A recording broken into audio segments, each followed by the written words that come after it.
Assalamualaikum, hai bertemu lagi bersama saya Makcik Kia.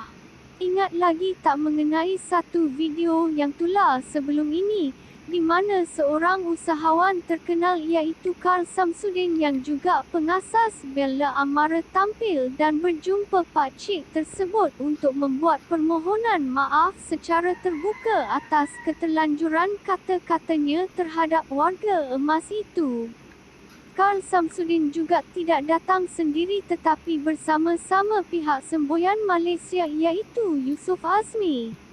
Siapa yang belum tengok video tu, boleh cari dekat YouTube Makcik Kia. Okey, mari kita saksikan video permohonan maaf ini. Pakcik dah berapa lama duduk dekat sini? Baru seminggu. Baru seminggu. Anak Indonesia. Saya ni sahabat saya, abang saya ni, Datuk Isyam. Kami ni daripada Persatuan Pengguna Semboyan Malaysia. Ya. Saya Yusof Azmi, pakcik. Ya. Yalah, kita saudara ni sama ada saudara daripada mana-mana negara pun semua saudara kan. Apa dah kita Kan? satu agama. Kita nak Nusantara kan. Hmm. Dan kita tak pernah pandang orang mana-mana negara. Saya pun selalu ziarah Indonesia juga sebelum ni. Ya. Jadi kita semua satu rumpun lah. Ya, semua. Jadi kami ni minta maaf jugalah pada pakcik ya. Apa ni, minta maaf banyak-banyak. Jadi bukan apa kau pula minta maaf sama pak cik? Apa salah engkau? Ya. Yalah, kira ada orang daripada masyarakat kita.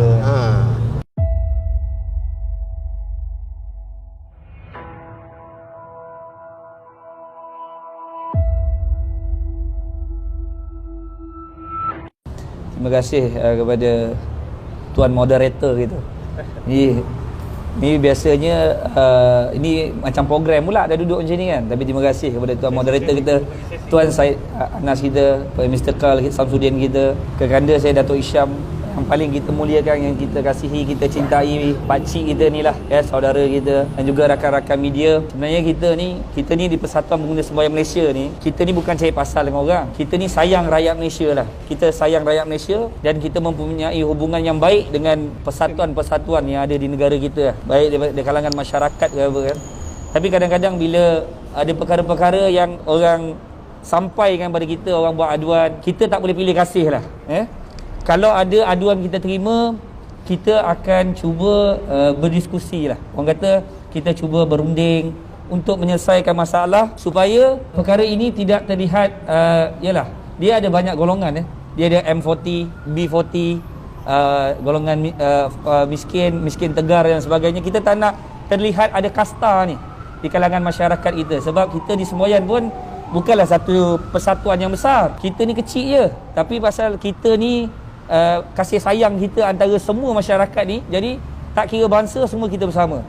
Jadi bila saya dengar pakcik ni kena, sedih lah kan. Pasal saya pun ada ayah kan, kita pun ada ayah, jadi kita rasa sedih.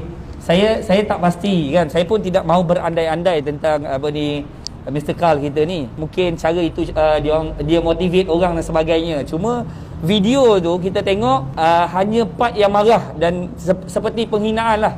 Yang saya boleh lihat begitulah. Jadi itu yang menyebabkan kadang-kadang kita terpanggil. Jadi semua semalam kita berbincang, dan sebenarnya kita pun bukannya ada kuasa pun untuk nak ambil tindakan kepada Mr. Carl ni pun. Tapi yalah, bila benda dah jadi viral, mungkin ini banggalah dengan Mr. Carl. Dia sudi datang hari ni kan, sudi datang. Dia pun berhubung dengan kita di sekretariat, kata nak berjumpa.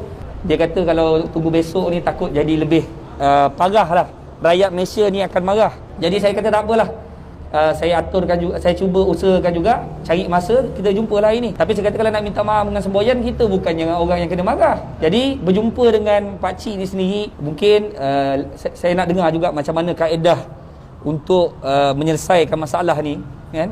Sebelum kita nak pergi pada pakcik ni, kita nak dengar dulu penjelasan supaya kita ni orang Islam ni mesti memberi ruang. Walaupun saya sebenarnya, saya cerita betul lah, sebenarnya saya marah betul dengan awak ni.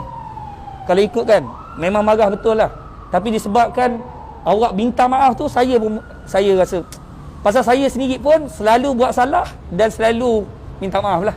Maksudnya kita ni, kalau kita buat salah, kita boleh akui kesilapan kita minta maaf. Jadi kita tak ada sebab nak marah orang. Kadang-kadang kita kena lihat dalam peribahasa lah. Telajak perahu ni boleh berundur. Kadang-kadang telajak kata ni terkesan ni orang yang kena ni dia boleh ingat sampai mati tau. Jadi cuma saya harap penjelasan daripada sahabat kita ni, Mr. Carl ni, bagilah ketenangan kepada rakyat Malaysia ni yang rata-rata ni bukan orang Melayu saja marah ni, semua orang marah. Lagi-lagi ni daripada negara jiran kita. Apa pun kita terima kasihlah sebab sudi berdepan. Kalau awak minta maaf dengan betul-betul keikhlasan, insya-Allah hadirkan benda tu. Saya rasa pasukan-pasukan awak pun rasa bangga dengan ada seorang bos yang macam ni kan. Jadi insya-Allah kita bagi dia laluan. Deep down, saya minta maaf kepada semua orang yang lihat video itu. Saya minta maaf kepada semua yang lihat video itu dan tak ada niat pun saya sebenarnya untuk datang nak tolong orang dan nak maki ataupun hina orang. So jadi benda yang pelik lah, you datang nak tolong tapi kenapa you nak maki? So kalau sebenarnya because saya dah dalam bisnes ni dan kadang-kadang saya bagi motivasi dekat orang bukan dalam nak maki apa, saya memang semangat. Dia tengah cakap kita nak bagi orang semangat, so semangat. Dan pada ketika itu 27 hari bulan pada pukul 11 pagi macam tu, memang saya bagi semangat untuk 20 orang kan, salah satu ni. Lepas tu saya tanya, siapa dekat sini rasa nak share story kan? Saya tak ada offer duit pun masa tu. So tiba-tiba uncle yang kat tangan dan dia nak share story dia untuk bagi orang lain tahu. Disebabkan keberanian uncle telah baru saya cakap, tanya uncle baru saya bagi RM20 tu. Bukan saya siapa nak RM50 dah, bukan. So kita ada report tu dan kita ada saksi-saksi juga. Kan? Dan saya tak pernah sound pak cik ni pun, saya hanya bertanya dia. Kan? Saya tanya dia, pak cik boleh tak pak cik share dia kan? Dan cara saya cakap tu adalah cara saya cakap dekat semua orang. Saya tak ada menunda kat pak cik tu pun. Saya bertanya kepada pak cik tu dan mungkin cara saya agak kasar dalam bertanya. Saya minta maaf sebab saya minta maaf mungkin pertama kali dalam hidup saya bercakap dengan orang yang agak berumur. Saya minta maaf dekat situ dan I learn a lot.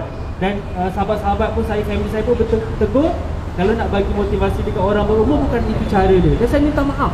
Dan saya learn dan saya berjanji kepada rakyat Malaysia saya tak akan repeat cara saya bagi motivasi dekat orang yang berumur pada saya macam deep down saya minta maaf. Ini pertama kali ke bagi motivate pada orang yang warga emas? Ya, pertama kali. Selalunya adalah sama-sama bayar dengan saya macam tu. Saya minta maaf. Bukan niat saya nak menghina, tetapi mungkin cara saya kasar because saya tak pernah ada pengalaman untuk bercakap dengan orang yang berumur pada saya. Sebab datang sini dia cakap, "Kak, you kena bagi dia orang semangat, bagi motivasi." So, saya tengok yang berumur-umur ada. So disebabkan saya punya pengalaman selalu bagi motivasi dekat orang muda ni, mungkin pengalaman saya tu terbawa dekat sini. Saya minta maaf Pak. Baik. Dan kalau saya rasa benda tu salah sangat, saya tak akan up benda tu dekat social media saya. Sebab saya rasa benda tu macam tak ada apa-apa pun sangat. Tetapi disebabkan ada beberapa orang petik benda tu dan dia spin the story dan dia jadi viral. Dan saya minta maaf kepada semua. Dan saya hadir hari ni bukan saya nak cari pasal ke apa, saya memang nak deep down saya minta maaf. Saya minta maaf kepada semua. Kalau salah saya minta maaf.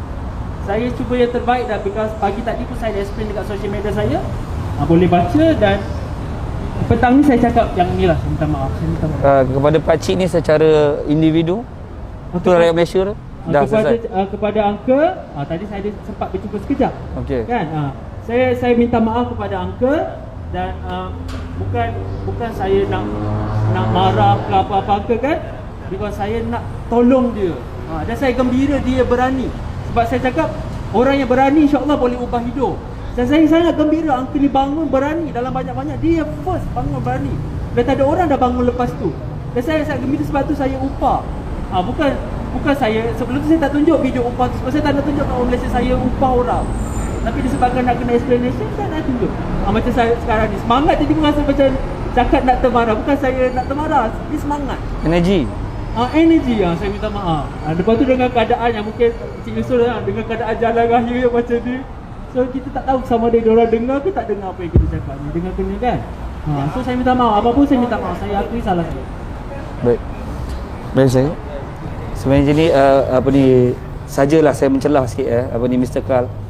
Kemungkinan tadi sebut tak biasa motivate orang yang warga emas kan. Betul. Tapi saja saya nak share lah baginda Rasulullah sallallahu alaihi wasallam ni, dia didik kita ni adalah ketika dia ada satu kisah di mana Saidina Umar bin Khattab radhiyallahu anhu menunggang kuda sedang menunggang kuda. Saidina Umar ni badannya besar, tinggi. Dia duduk di atas kuda, kakinya kedua-dua boleh cecah ke tanah. Kuda pada zaman Rasulullah ni, satu kuda yang sekarang ni 1,5 lebih besar. Jadi ketika Saidina Umar duduk di atas kuda, Rasulullah SAW tegur Saidina Umar, "Wahai Umar, sesungguhnya Allah Subhanahu Wa Taala benci orang yang bermegah-megah, tapi Allah tidak benci pada orang yang bermegah-megah berhadapan dengan musuh." Jadi sebenarnya dalam motivate ni, kita sebenarnya nak lahirkan apa? Saja saya share, sebenarnya bila kita berhadapan dengan orang-orang yang sebegini, kita kena bagi dia orang semangat. Tapi semangat itu adalah semangat membangkitkan bahawa semangat untuk mereka berjuang. Bukannya kita downgrade dia. Kalau kita downgrade dia, dalam motivate, you kena tahu you punya platform kat mana you nak bawa. Kalau you bawa platform untuk orang yang nak berbisnes, lain. Energi tu you boleh bawa lah. Tapi kalau orang yang kesempitan hidup, hilang punca pendapatan, orang yang dah tak ada apa-apa ni, tak semua orang mempunyai nasib yang sama. Saya nak kena bagi tahu benda ni supaya benda ni umum tahu. Jadi kenapa Allah jadikan beza-beza? Sebab tu Allah jadikan tinggi dan rendah. Sebab apa? Sebab Allah nak meletakkan perbezaan supaya manusia belajar bersyukur. Bila bercakap dengan orang yang susah ni, pertama kita kena duduk lebih bawah pada dia. Ini nak orang-orang yang perlu macam mana? Kita kena bagi motivate dari segi keagamaan. Kita kena bagi dia inspirasi balik. Kita kena bagi dia semangat. Pakcik kena teruskan hidup. Pakcik kena teruskan hidup. Pakcik Allah ada. Ini benda-benda macam ni. Jadi cuma saya bercakap ni kongsi lah. Sebab saya rasa awak ada future yang bagus kepada orang-orang yang nak berniaga. Cuma dalam bab ni kita kena tengok. Kita kena tengok kita punya, bila kita nak bawa modul ni, modul apa kita nak bawa kepada masyarakat ni. Jadi insya-Allah mudah-mudahan kita dapat saya dah faham lah apa yang Kal lalui. Saya ingat awak ni golongan elit dah ni, orang yang pandai-pandai sangat. Jadi jadi tak apa, tapi apa pun bagus. Jadi kalau kita lebih terapkan, contohnya kita kan orang Islam, dapat terapkan agama lagi hebat. Kita tak nampak silap kita. Tapi bila ada guru-guru cakap awak Yusuf Hazmi kena jaga ni, kena jaga akhlak, kena jaga mulut, kena jaga cakap. Jadi kita belajar dengan orang soleh. Jadi insya-Allah mudah-mudahan kita lepas ni mungkin boleh bekerjasama dalam bab-bab yang lain. Kan? Bab-bab yang ke depan insya-Allah. Cuma tak tahu apa Datuk Isham sikit. Semua orang melakukan kesalahan. Kita tidak ada nobody perfect. Termasuklah saya pun tak perfect. Tapi cuma yang perlu kita buat adalah memperbetulkan. What's happen. What's next? Next ni adalah satu pengajaran untuk kita semua. Termasuk pada Kal, termasuk juga pada saya. Saya pun tak perfect kan. Sama juga. Saya pun bukan orang baik. Untuk kita sama-sama lebih bersopan santun, lebih kita bersifat lebih merendah diri kepada orang yang lebih tua daripada kita, dan juga kepada orang yang lebih kurang bernasib baik daripada kita. Semoga dengan itu Allah memberi rahmat kepada kita semua. Kita mendapat keberkatan yang pelbagai, keberkatan dari segi umur, keluarga dan lain-lain lagi lah. Saya merayulah kepada kawan-kawan dan rakyat Malaysia seluruhnya, maafkanlah yang kejadian semalam. Maafkan anak anda dia. Anak anda Kal. Okey. Okey. Alhamdulillah. Dah itu sajalah. Alhamdulillah lega bila anak muda ini berani tampil untuk membuat permohonan maaf. Bagi Makcik Kia, apa jua yang berlaku biarkan mereka selesaikan sendiri, itu lebih baik. Dan pastinya, manusia tidak pernah lari dari kesilapan. Sekian, terima kasih.